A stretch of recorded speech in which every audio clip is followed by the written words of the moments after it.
So that's quantum computing in a nutshell. And I do have a random question. You brought up quantum computing, and I yeah. wanted to get to this in a little bit, but we'll do it now since you brought it up. And does quantum computing, would that make cryptocurrency irrelevant? No. So basically, how a quantum computer works is it's an augmentation of classical computing, not a replacement of it.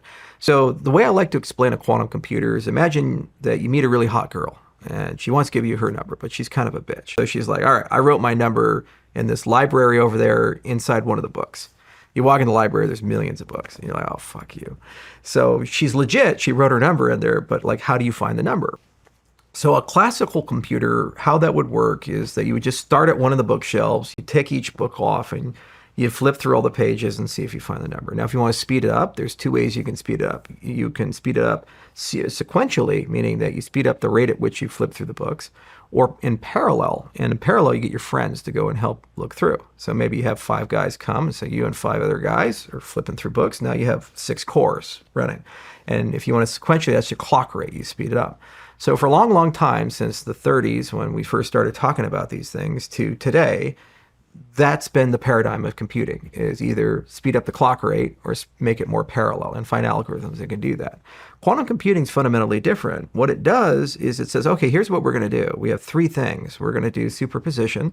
So we're, instead of looking through the books, we're going to have this magical way of taking all the books off the shelves and put them in a superposition state. And then we have interference and entanglement. And these properties allow us to, relatively speaking, know the location, the rough location of where that book is.